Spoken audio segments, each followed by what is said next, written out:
Hi everyone, and welcome back to my channel. Today we're going to talk about networking. A lot of you have asked, well, Shawn, in your first video, you used this term networking. Let's roll the clip.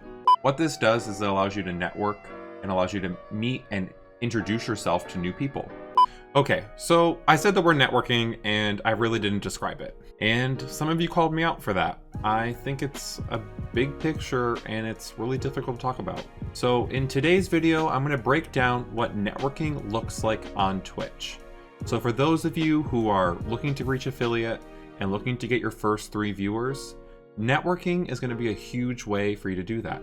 If you're a growing streamer on Twitch like myself, you have average viewers of 15. You're trying to grow your channel and continue to do that, take some of this advice and see what I can do for you. Some of this is advice that I've learned from other big streamers who gave me this advice and it worked for me to get from 0 to now 15 viewers. Some of this advice is advice that I'm currently using to try and grow my brand. So let's jump right into it and we'll chat. So the first thing when talking about networking, what the fuck is networking? Well, Webster's dictionary defines networking as an exchange of information and ideas among people with a common profession or special interest, usually in an informal social setting. Networking often begins with a single point of common ground. Okay, so let's think about that and apply that to Twitch. So some ways that you might network when you're live on Twitch and when you're not live on Twitch are 2 very different ways. So while you're live on Twitch, you're shouting people out, you're rating people, you're hosting people, you're connecting and doing things to make sure that when you finish your stream, you're making that connection. The first thing you can do is visit other streamers while they're live at a very different view counts. You're going to want to find people who have 3 viewers, have 10, 15, 20, 25, 50, 100, 150, 350, and look at those different view counts and talk and interact with them. For some people, they have found great success in going into large streamers communities and becoming friends with many of those people in that community because they spent a day a week in there. My suggestion, and I personally don't like sitting in a lot of big streamers because I think the chat moves too quickly. So I try and find some smaller streamers who I can play the game with if it's a multiplayer game, or who, if it's a single player game, I can give some advice to, or I can take some advice from them and say, hey, last week you mentioned to do this thing. I tried this thing and it didn't work for me. Do you have any other suggestions? And asking them to talk more about the game. All in all, in this, make sure that you're the viewer that you want.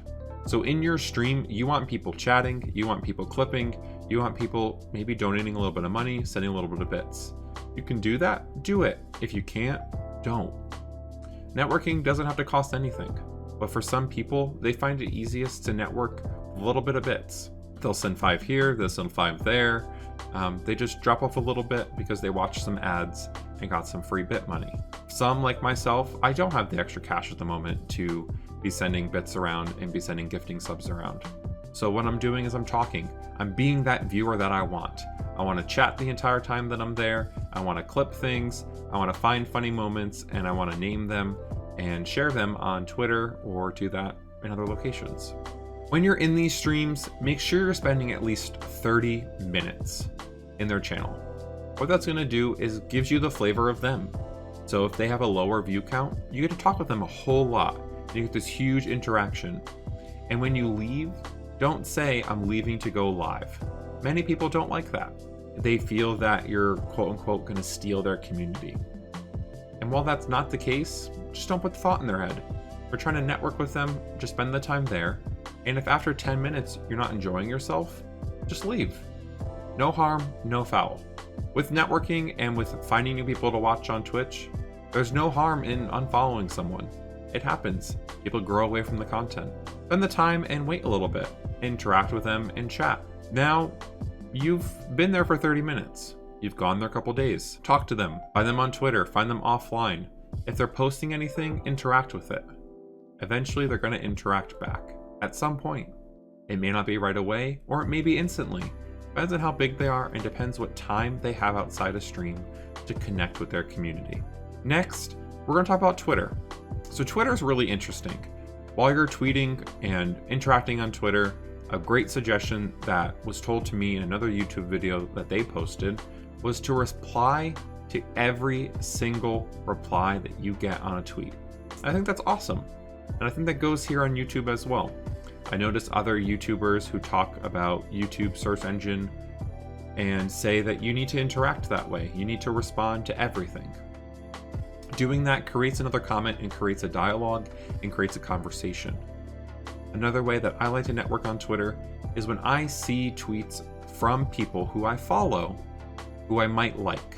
I interact with that. I make a comment. I put a stupid GIF. I do something of that nature. Recently on Twitter, I've been posting daily vlogs where I've taken a 1 to 2 minute video of myself, talked about my personal life, talked about things that are going on, and people loved that. And then people stopped loving it, so I stopped doing it. And that's fine. You can do something with networking and then stop and try something else. So now I'm spending more time taking pictures of myself and putting them into funny moments and posting those. I'm spending the time interacting with people on Twitter and just finding someone and replying to the comments. I'm retweeting things and calling people out. And by calling people out, I'm talking about shouting them out and saying that this person's doing something great. Everyone go look at it. Okay, at some point maybe they'll do that for me. And with this interaction that I've been doing, I've been slowly gaining a following on Twitter. I have about 500 followers on Twitter. And in a year, I'll come back and look at this video and see, wow, you had 500 followers. Look at you now. So take the time and interact with other people on Twitter. And when you're doing so, make sure that those people who you were interacting with on Twitch, you're also interacting on Twitter. You now have 2 points of where you're interacting with them. This third point of when you can interact with them is called Discord. So we talk about integrating and working in Discord communities and getting affiliated with those people.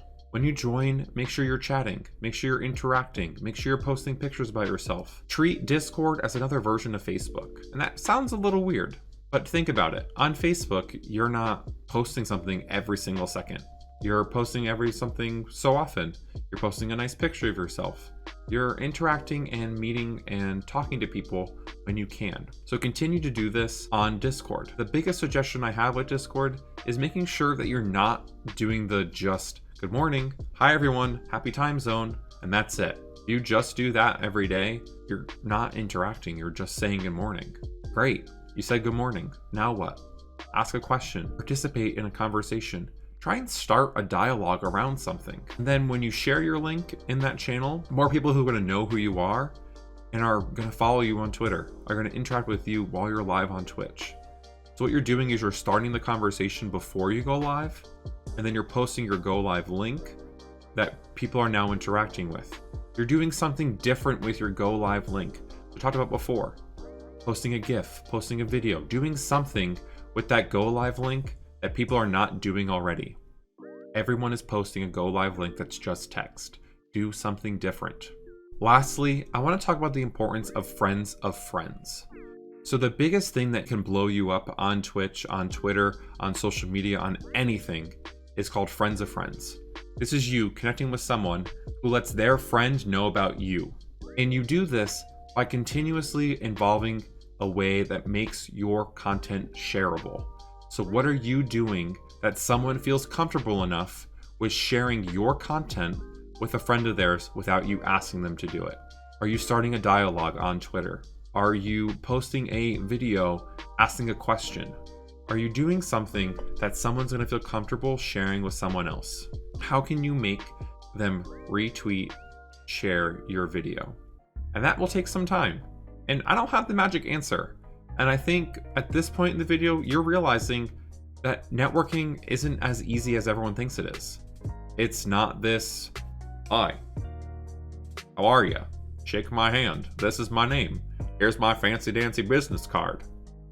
No, it's absolutely more than that, especially online. You're developing these connections that may take a month. I'm sorry, they don't take a day. They could. You can get lucky. I got lucky on Twitter. I responded to someone who responded to someone, and we went back and forth for about 2 hours. And we just were sharing gifts back and forth. And now we play Dead by Daylight together. Take the time out of your own day and make sure your content's shareable. Another thing with friends of friends, ask your friends to share your content. If they're okay with that, they're going to. Send a personal message with that. Don't just copy and paste. I copied and pasted and people didn't like that. And I realized that if someone did that to me, if I wasn't a good friend with them and I wasn't already sharing it, I probably wouldn't. I spent the time and sent personal messages to a group of people and said, hey, if you take the time out of your day, I would greatly appreciate if you could share this for me. It would really help. And we chatted for a little bit, and then I put the link in there and said, hey, this is the thing that you could share for me. I was able to start a dialogue with a friend around my content. I got some great feedback from my cousin who said that my content was a little boring. And I said, thank you. That's fantastic. And that information I got was because I asked him to share it with someone else. He told me that he didn't feel comfortable sharing it with his friends because he didn't like it himself. In doing that, I got great feedback and knew where to go going forward. So my networking with my family improved my content. So take the time to interact with people and see what they can do to give you advice on your content. Not everyone's gonna love it. Not everyone's gonna hate it. So find that special people who really do enjoy it, and that's your community that you're developing here on Twitch. Thanks so much for watching this video. I hope you enjoyed. I know it's a little bit of a different style than what we've been doing in the past. We're live on Twitch every Thursday, Friday, and Sunday at 5 p.m. Eastern Standard Time. Ask me more questions. Leave those in the comment section below. Ask me what other videos and other things you want information about. I'm happy to do that. If you liked this content, make sure you hit that subscribe button. That way you know when we post new videos every Wednesday and Saturday. Hit that like button if you like this video in particular, and we'll see you on the flip side.